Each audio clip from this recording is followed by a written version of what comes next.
Salut à tout le monde, j'espère que vous allez super bien. Bienvenue sur la chaîne Lumière éclair de l'Islam.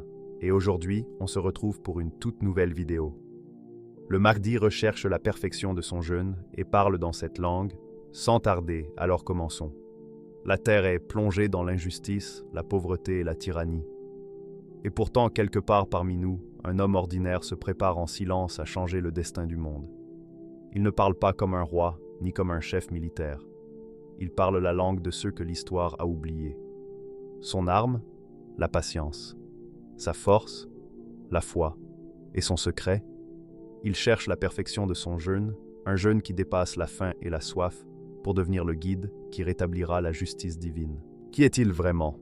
Et pourquoi ce jeûne pourrait changer le cours de l'histoire, pour toujours? Et si cet homme était le Mahdi, celui qui, selon Cheikh Muhyi al-Din ibn Arabi, cherche la perfection de son jeûne et parle la langue de son peuple, mais pas comme vous l'imaginez. Pourquoi cette recherche du jeûne est-elle si cruciale? Et que signifie réellement parler la langue du peuple dans un monde en plein désordre? Aujourd'hui, nous allons découvrir un chemin de patience, de foi et de justice, guidé par Dieu. Mais avant de continuer, si tu es nouveau ici, abonne-toi à ma chaîne Lumière éclair de l'Islam, si ce n'est pas encore fait, pour recevoir des rappels sur la foi, la patience et la sagesse d'Allah, toujours partagés avec bienveillance. L'homme parmi le peuple, il n'est pas là où l'on s'attendrait à le trouver. Il n'est pas dans les palais dorés, ni dans les salles feutrées, où l'on dicte les lois et où l'on prétend guider le monde. Son univers n'a ni faste ni éclat. Ses pas foulent la poussière des rues étroites, des ruelles étouffées par la chaleur, des villages oubliés par le temps et les cartes. Dans ces lieux où les cris et les rires se mêlent, où la faim et la joie coexistent de manière crue et impitoyable, il existe parmi les gens. Et il ne cherche pas à être autre chose qu'un parmi eux. L'homme que l'on appelle le Mahdi n'est pas façonné par les privilèges. Il n'a pas appris à gouverner sur les bancs d'une université prestigieuse, ni dans les salons climatisés, où l'on échange des politesses vides. Sa sagesse est née des nuits froides passées sous des toits fragiles, des vents qui transpercent les vêtements usés, des regards qui implorent un secours qu'on ne peut offrir. Il a grandi au milieu des âmes brisées, de ceux que l'on nomme souvent invisibles, et ce monde-là l'a façonné. Quand il s'approche d'une ruelle, les enfants se figent d'abord. Mais bientôt, il se penche, il sourit, il parle dans une langue qu'ils connaissent, avec des mots simples mais porteurs de promesses. Il comprend la peur qui serre le ventre d'une mère lorsqu'elle cherche du pain pour ses enfants. Il comprend la fatigue d'un vieil homme dont les mains sont calleuses et dont les souvenirs sont tout ce qui reste.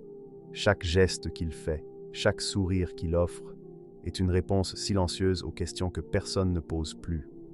Dans ce contact, il ne se met jamais au-dessus de ceux qu'il côtoie. Il marche avec eux, comme un compagnon de voyage, pas comme un guide distant. Les réfugiés le reconnaissent d'une manière que les cartes et les frontières ne peuvent expliquer. Il entre dans leur campement, et il ne voit pas seulement les tentes et la poussière. Il voit les histoires que chaque visage raconte. Le regard fatigué d'un père qui a perdu sa maison. La résignation d'une femme qui a marché des jours et des nuits pour trouver un endroit sûr. L'espoir silencieux d'un adolescent qui rêve encore malgré tout. Il s'assoit par terre, parfois sur une pierre froide, et écoute. Il ne parle pas pour enseigner, mais pour comprendre, pour que ses mots résonnent avec les cœurs qui l'entourent. Il connaît la langue de la douleur et la langue de la joie. Les rires qui éclatent dans une ruelle ne sont jamais insignifiants à ses yeux. Il les partage, les amplifie, les protège, comme on protège un trésor fragile. Il sait que ces rires sont la résistance, la preuve que même dans la misère, l'esprit humain peut se relever. Et dans le même souffle, il ne détourne jamais les yeux devant la souffrance. Les larmes ne sont pas un spectacle pour lui, mais un écho qu'il porte en silence. Il apprend de ses larmes, il en tire des leçons, il les transforme en force. Chaque parole qu'il prononce est un écho de la vie qu'il a partagée avec ceux qui l'entourent. Lorsqu'il parle d'espoir, il ne s'agit pas de concepts abstraits ou de promesses creuses. Il parle d'espoir que lui-même a vu naître dans un regard, un geste, une main tendue. Lorsqu'il parle de justice, il ne cite pas des lois ou des codes, mais la justice telle qu'elle est vécue. le vol d'un pain, la colère d'un voisin, l'injustice qu'on accepte parce qu'on n'a pas le choix. Et quand il parle de courage, il évoque celui qui refuse d'abandonner malgré la faim, la peur ou l'oppression. Il n'y a pas de cérémonial autour de lui, pas de cortège qui le distingue, pas de robe somptueuse qui annonce sa présence. Il est reconnaissable à sa manière d'être avec les autres, à cette capacité rare de disparaître tout en étant profondément là. Il marche parmi les gens et pourtant, il devient un point central, un repère. Ce n'est pas son titre qui impose sa place, mais son empathie, sa proximité, sa capacité à être entièrement humain avec les autres. Les gens ne le craignent pas par respect d'un rang. Ils le suivent parce qu'ils sentent qu'il comprend ce que signifie être eux-mêmes. Il sait aussi que son rôle parmi le peuple est fragile. L'oppression, la misère, la peur ne sont jamais loin. Et c'est peut-être dans cette fragilité même qu'il trouve sa force. Parce qu'il ne se place jamais au-dessus de la souffrance. Il ne trahit jamais ceux qui lui font confiance. Chaque décision qu'il prend est guidée par ce lien intime avec ceux qu'il sert. Même quand il doit prendre position, même lorsqu'il est confronté à la violence ou à l'injustice, il le fait avec le poids de ce qu'il a vu et vécu. Sa légitimité ne vient pas d'une proclamation, mais de cette intime proximité avec la vie quotidienne de son peuple. Dans les villages dévastés par la guerre ou l'exil, il devient une image de stabilité. Mais il n'est pas une image au sens froid ou statique. Il est un symbole vivant, toujours en mouvement, toujours attentif aux détails qui échappent à d'autres. Il remarque le petit garçon qui mendie, la vieille femme qui trie ses maigres possessions, le jeune homme qui rêve d'étudier malgré tout. Il se souvient de leurs noms, de leurs histoires, et il agit en conséquence. Ses actions sont concrètes, simples, mais elles portent la résonance d'un monde où quelqu'un voit et comprend chaque individu. Il existe parmi eux, non pour les instruire, mais pour les reconnaître. Il ne parle pas de leur pauvreté comme d'un défaut à corriger. Il la reconnaît comme une partie de leur réalité, une partie qu'il partage avec eux, et il construit à partir de là. Les discours théoriques et les stratégies éloignées de la vie quotidienne n'ont aucune place à ses côtés. Il vit les réalités les plus dures et les plus intimes de ses compagnons, et c'est cette expérience vécue qui le rend crédible, authentique et profondément humain. Sa relation avec les gens est une danse subtile entre proximité et respect. Il sait quand se retirer, quand offrir une main tendue, quand parler et quand écouter. Il ne force jamais une leçon ou une morale. Chaque interaction est un miroir où les gens se voient eux-mêmes reconnus et valorisés.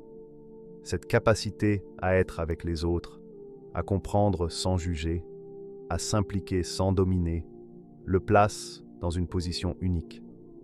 Il est à la fois un miroir et une force tranquille qui inspire, non par la peur, ni par le pouvoir, mais par l'exemple vivant d'une humanité partagée. Même ceux qui ont appris à se méfier de tout pouvoir humain le sentent différent.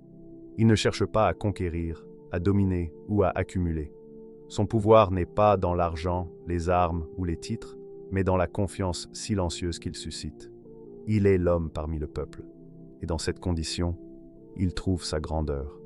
Les foules peuvent venir et partir, les crises peuvent secouer les terres, mais sa présence parmi les plus humbles demeure un phare invisible.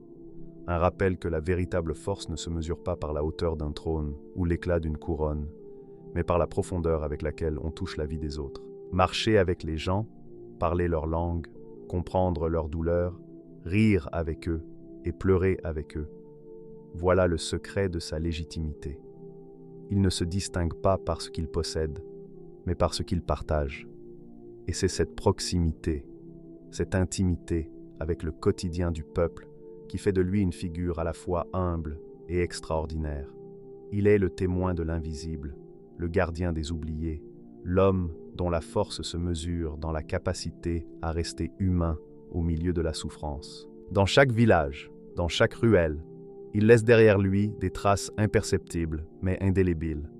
Une parole, un geste, un regard suffisent à transformer l'ombre en lumière, le doute en espoir, la solitude en sentiment de communauté. Et ceux qui le rencontrent ne le voient pas seulement comme un guide ou un messie. Ils le ressentent comme un frère, un compagnon, un ami qui n'a jamais oublié ce que signifie être humain. La perfection du jeûne, un entraînement spirituel.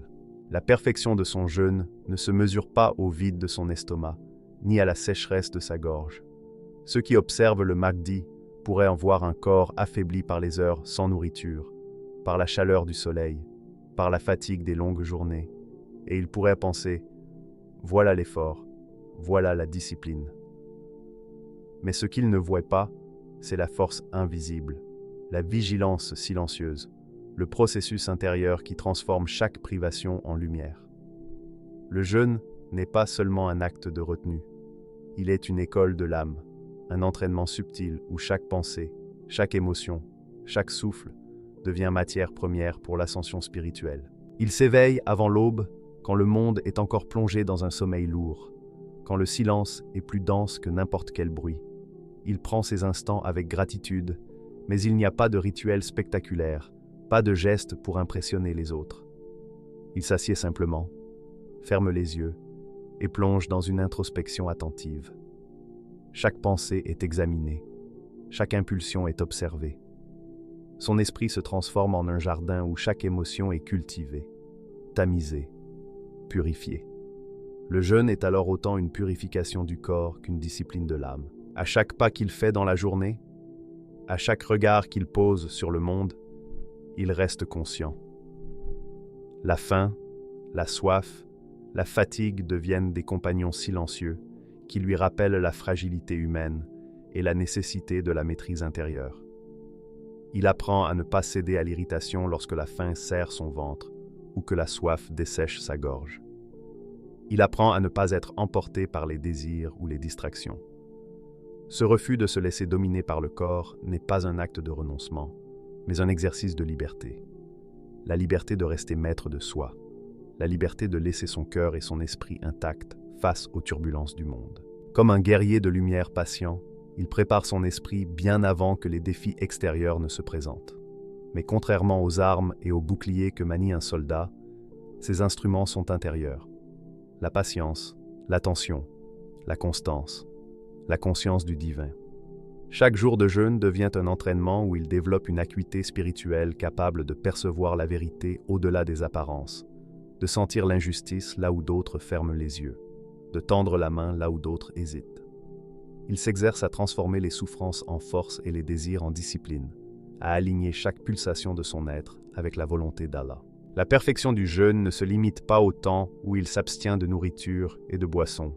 Elle se prolonge dans ses paroles et ses pensées.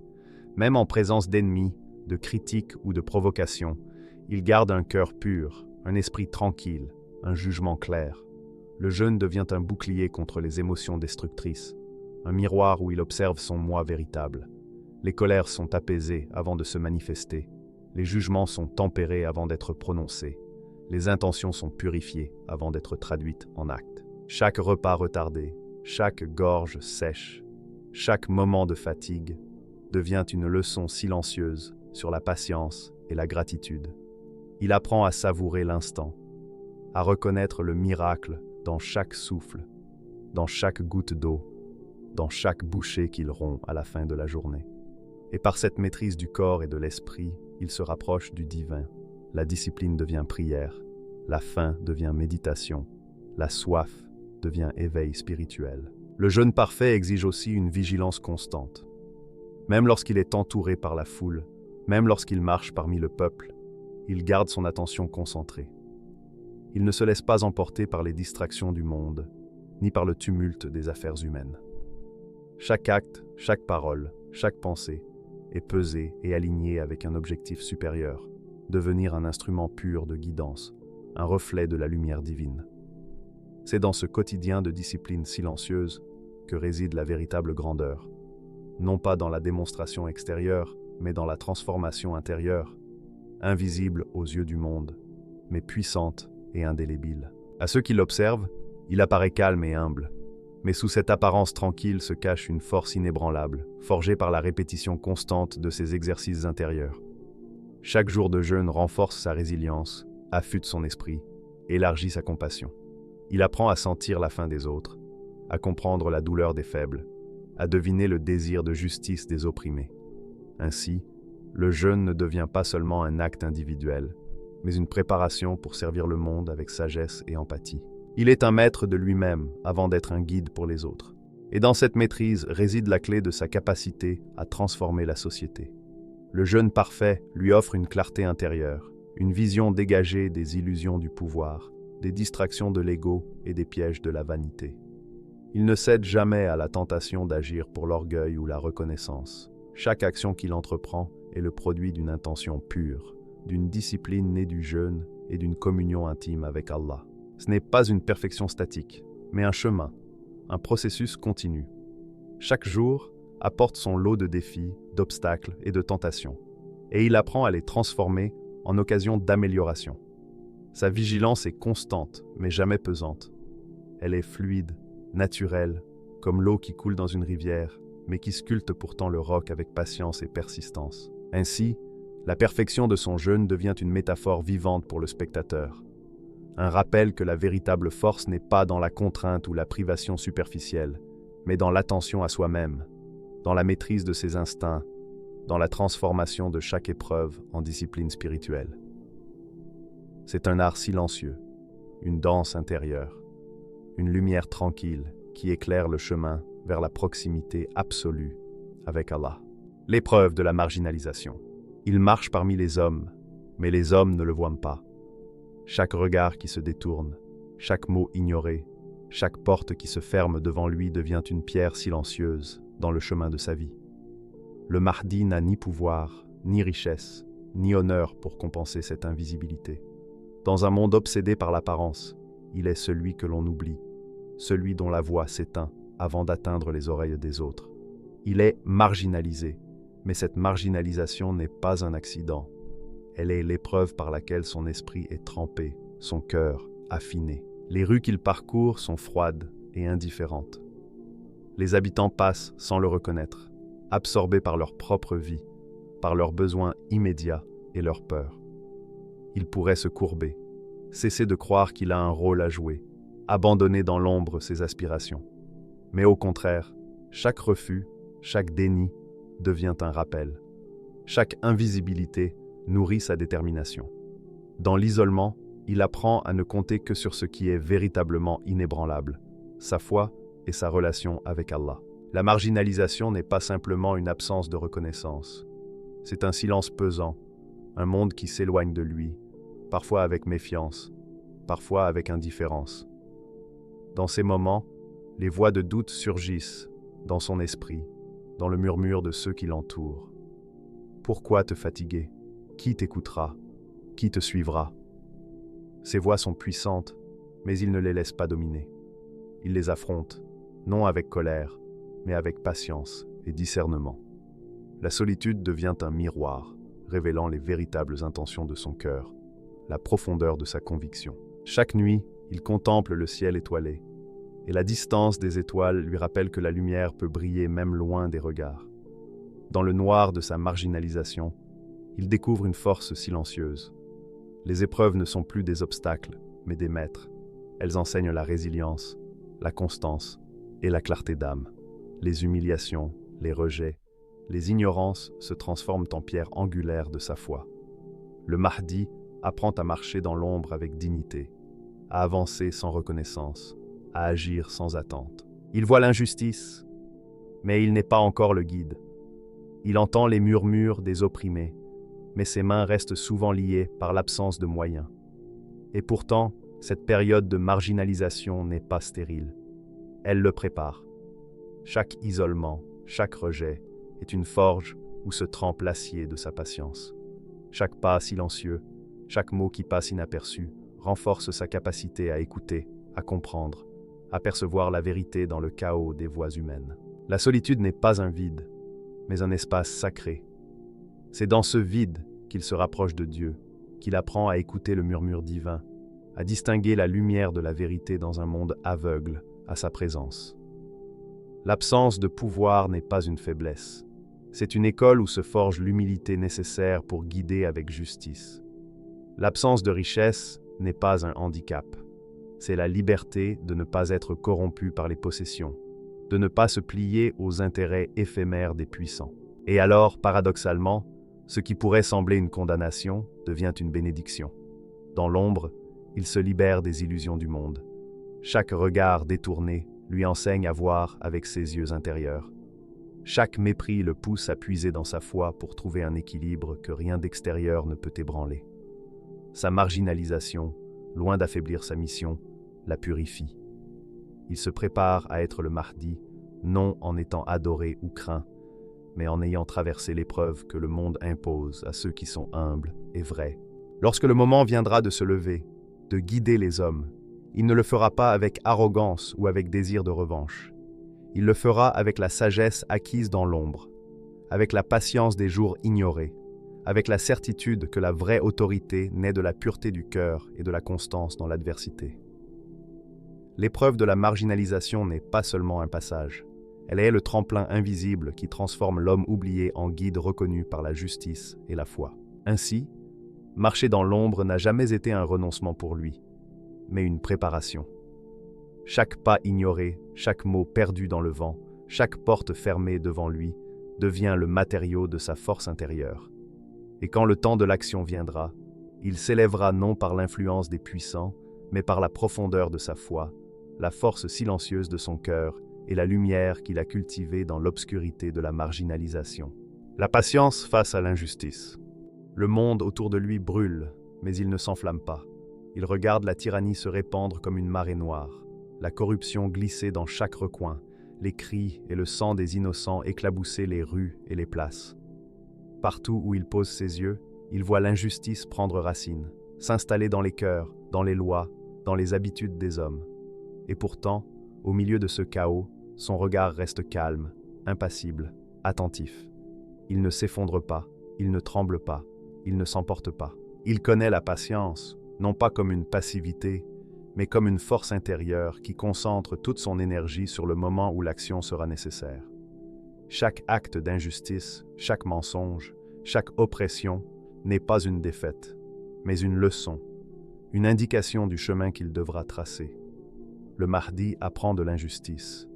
Il la scrute, il l'analyse, il l'intègre dans sa compréhension du monde. Chaque douleur qu'il voit chez les autres nourrit sa détermination, aiguise sa vision de ce que doit être la justice. Dans ses yeux, chaque cri de douleur résonne comme un écho qu'il transforme en résolution. Chaque tyran, chaque corrompu, chaque acte de violence est une note dans une symphonie silencieuse qu'il écoute avec intensité, jusqu'au moment où il pourra répondre, pas avec impulsion, mais avec une action juste et réfléchie. Sa patience n'est pas l'attente passive du temps qui passe, mais un état de vigilance constante, une préparation intérieure où chaque injustice alimente son esprit, forge son courage et concentre sa volonté. Son jeûne parfait est l'expression de cette patience. Alors que son corps endure la faim et la soif, son esprit observe, apprend et se purifie. La privation volontaire n'est pas une fin en soi, mais un entraînement pour maîtriser la colère, pour aiguiser la clarté de la vision, pour que la justice qu'il apportera ne soit jamais entachée d'impulsivité ou de haine. Chaque jour, sans nourriture, est une leçon sur le temps et la maîtrise de soi. Chaque instant de retenue devient une méditation sur le moment précis où la vérité et la justice devront triompher. Il voit le monde dans son état brut, la peur des puissants, le désespoir des faibles, la corruption qui ronge les institutions, la violence qui déchire les familles. Et pourtant, il ne laisse jamais ce spectacle assombrir son âme. Il contemple la souffrance, mais il la transforme en vision, en stratégie, en énergie spirituelle. Il apprend à attendre, à observer, à ne jamais agir sous l'effet de la colère ou de l'urgence. Dans chaque injustice, il reconnaît la possibilité de réforme, le potentiel de transformation, la graine d'un futur meilleur. Parfois, il se tient seul, sous le ciel gris ou la chaleur implacable, et il laisse son regard parcourir l'horizon du monde tel qu'il est. Il sent la lourdeur des oppressions, le poids des crimes. Mais au lieu de se laisser écraser, il absorbe cette énergie et la retourne en patience consciente. Il sait que la précipitation mène à l'erreur, que la vengeance nourrit seulement le cycle de l'injustice. Son jeûne et sa patience sont des instruments d'un art plus grand, l'art de l'attente éclairée, la préparation minutieuse d'une justice qui sera complète et incorruptible. Chaque injustice qu'il observe devient un moteur silencieux, chaque iniquité, chaque souffrance infligée aux innocents, chaque mensonge et chaque trahison alimentent son esprit pour le moment où il agira. Sa patience n'est jamais passive. Elle est active dans sa vigilance, dans son discernement, dans sa détermination à ne jamais abandonner. Il transforme l'horreur qu'il voit en clarté intérieure, en vision stratégique, en force spirituelle. Le spectateur peut sentir cette tension. Le monde est cruel et instable, mais le Mahdi reste immobile, comme une flamme calme au centre d'un vent violent. Il ne laisse pas les tempêtes extérieures corrompre sa lumière intérieure.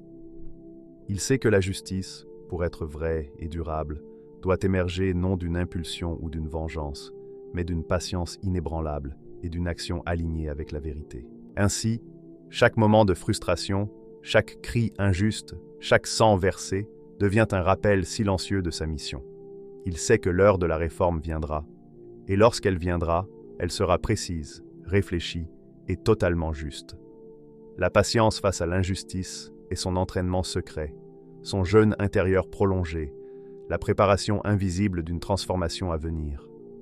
Ce n'est pas une attente passive, c'est la construction silencieuse d'une justice universelle, le raffinement d'un cœur et d'un esprit capable de résister à la corruption et de triompher dans la vérité. La mission divine imminente, le silence de l'ombre prend fin.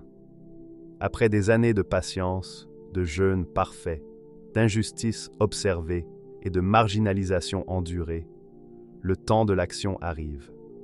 Il y a une tension dans l'air, palpable, presque électrique, comme si la terre elle-même retenait son souffle. Le Mahdi se tient prêt, calme mais déterminé, chaque pas chargé de la gravité d'une destinée préparée depuis des décennies. Ce n'est pas une entrée dans le pouvoir qui l'attend, c'est l'accomplissement d'une mission divine, la concrétisation d'un appel qui dépasse tout ce que les hommes peuvent imaginer. Il n'a pas besoin d'armée pour convaincre, ni de richesse pour imposer. Sa force réside dans la pureté de son intention, dans la clarté de sa vision et dans la lumière qui émane de son cœur. Sa parole, lorsqu'elle s'élève, est comme un éclat de soleil après des siècles d'obscurité. Elle perce les cœurs, éclaire les esprits, réchauffe ceux qui souffrent et guide ceux qui sont perdus. Chaque syllabe qu'il prononce devient une flamme de vérité et de justice, dissipant les ténèbres de l'oppression et de l'injustice. La mission qui l'attend n'est pas simple, ni sans opposition. Le mal s'est enraciné dans les cœurs et dans les systèmes humains. La corruption est profonde, les tyrans cruels et les épreuves nombreuses. Mais ce qui le distingue, c'est qu'il n'agit pas par vengeance, ni par désir de gloire. Il agit comme un instrument de Dieu, avec la certitude que sa force ne provient pas de lui-même, mais de la guidance divine qu'il a préparée à chaque étape de sa vie. Chaque injustice qu'il a vue, chaque douleur qu'il a subie et observée, chaque instant de privation et de solitude a été un entraînement pour ce moment précis. Le peuple commence à sentir son aura, même avant qu'il ne parle. Il n'impose pas sa présence, elle se reconnaît d'elle-même. Ceux qui étaient égarés, ceux qui étaient brisés par la vie, ceux qui avaient perdu tout espoir, lèvent les yeux et voient en lui la lumière qu'ils cherchaient. Sa parole devient un phare, clair, juste, et capable de rallier ceux qui souhaitent voir le mal dispersé et la vérité rétablie. Dans chaque geste, dans chaque regard, il transmet l'assurance que la justice n'est pas une utopie, mais une certitude imminente. La grande réforme qu'il mènera ne sera pas seulement politique ou sociale, elle sera spirituelle et universelle. Le Mahdi ne cherche pas à écraser, mais à éclairer. Il combattra le mal, non pas pour la vengeance, mais pour purifier, restaurer et rétablir l'ordre divin sur la terre. Ses décisions seront guidées par la connaissance de la vérité et par la compassion pour le peuple. Chaque action sera un pas vers un monde où la justice, la foi et la miséricorde coexistent. Il se tient sur le seuil de sa mission, conscient de son poids et de sa responsabilité. Mais contrairement aux chefs humains guidés par l'orgueil ou l'ambition, il agit avec humilité et discernement. Son autorité ne dérive pas de la peur ou de la force, mais de sa légitimité spirituelle, de son lien intime avec Allah et de la pureté de ses intentions. Les hommes peuvent hésiter, les puissants peuvent trembler, mais sa lumière intérieure éclaire le chemin et ne peut être éteinte. Le Mahdi incarne l'espoir pour ceux qui souffrent, l'orientation pour ceux qui sont perdus et la justice pour ceux qui ont été opprimés. Les ténèbres, qui semblaient interminables, commencent à se disperser à son passage. Ses mots résonnent comme des éclats de lumière, guidant les âmes vers la vérité et le bien. Et dans chaque geste, il rappelle que la véritable autorité est un service, que le vrai pouvoir est de protéger, et que la justice divine est la force la plus implacable et la plus pure qui soit. Ainsi commence l'ère de la mission divine imminente. Chaque pas qu'il fait, chaque parole qu'il prononce, chaque action qu'il entreprend, est l'accomplissement d'une préparation longue et minutieuse. Le Mahdi devient le calife, non par ambition humaine, mais par la volonté divine, prêt à transformer la douleur en justice, l'oppression en libération et l'ombre en lumière. Le monde, qui a longtemps été assombri par l'injustice, commence enfin à apercevoir la clarté d'un guide dont la parole et l'action reflètent la perfection de sa foi et de sa préparation. Une leçon pour chacun de nous. Le Mahdi n'est pas seulement un guide pour les autres, il est un miroir pour chacun de nous. Son parcours, ses épreuves, sa patience et sa persévérance ne sont pas des récits lointains réservés à l'histoire ou à la légende. Ils sont des leçons vivantes, des invitations à examiner nos propres vies, nos choix et notre rapport au monde et à Dieu. Observer sa trajectoire, c'est comprendre que la transformation extérieure ne peut exister sans transformation intérieure. Avant de guider les hommes, avant d'éclairer les nations, il a dû modeler son cœur, affiner son esprit et purifier son intention. Chaque moment qu'il a passé dans la solitude, chaque jour de jeûne parfait, chaque injustice supportée avec patience, chaque instant de marginalisation nous enseigne quelque chose de fondamental. La grandeur n'est pas dans le statut, la reconnaissance ou le pouvoir, mais dans la maîtrise de soi, la constance dans la foi et l'humilité face aux défis. Nous sommes confrontés, comme lui, à nos propres épreuves, grandes ou petites, visibles ou silencieuses. Ces moments de test sont nos propres marches vers la perfection intérieure. La vraie victoire spirituelle commence lorsque nous apprenons à transformer la douleur, la frustration ou l'attente en force et en clarté. Le Mahdi montre que la patience n'est pas une simple capacité à attendre, mais un art de vivre, une discipline qui rend possible l'alignement entre intention et action. Chaque difficulté, chaque retard, chaque obstacle peut être un enseignement si nous choisissons de l'accueillir avec conscience. Tout comme son jeûne purifie son corps et son esprit, nos efforts pour surmonter nos faiblesses, nos impulsions et nos désirs égoïstes purifient notre âme. Le jeûne intérieur n'est pas seulement l'abstention de biens matériels, il est l'exercice quotidien de la maîtrise de soi, de l'attention aux autres et de la fidélité à nos valeurs. Sa foi inébranlable face à l'adversité nous rappelle que la lumière peut toujours être cultivée, même dans les ténèbres de la vie quotidienne. Lorsque nous rencontrons l'injustice, l'indifférence, la solitude ou la souffrance, il ne s'agit pas de se résigner, mais de rester ferme dans nos convictions, d'agir avec discernement et d'attendre le moment propice où nos efforts porteront fruit. Comme lui, nous pouvons apprendre à faire de chaque obstacle un tremplin, de chaque épreuve une leçon et de chaque instant d'attente un exercice de persévérance et de foi. Humilité, patience, foi. Ces trois piliers sont universels. Ils ne nécessitent pas de titre, de pouvoir ou de reconnaissance. Ce que le Mahdi nous enseigne, c'est que chacun de nous peut cultiver ces qualités dans le quotidien. Chacun peut transformer les épreuves personnelles en force intérieure, les moments de doute en clarité spirituelle et les souffrances de la vie en opportunités de croissance. La vraie réforme commence en nous-mêmes, en reconnaissant nos limites, en acceptant nos faiblesses et en cultivant la discipline et la lumière intérieure. Nous sommes appelés à regarder en nous avec la même honnêteté que le Mahdi a regardé le monde. Non pour juger, mais pour comprendre, non pour fuir, mais pour agir.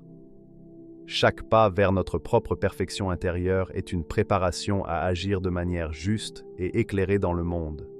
Chaque jeûne, qu'il soit physique ou spirituel, chaque moment de patience face à l'injustice ou à la frustration, chaque acte d'humilité et de foi est une marche vers un cœur plus pur et un esprit plus clair.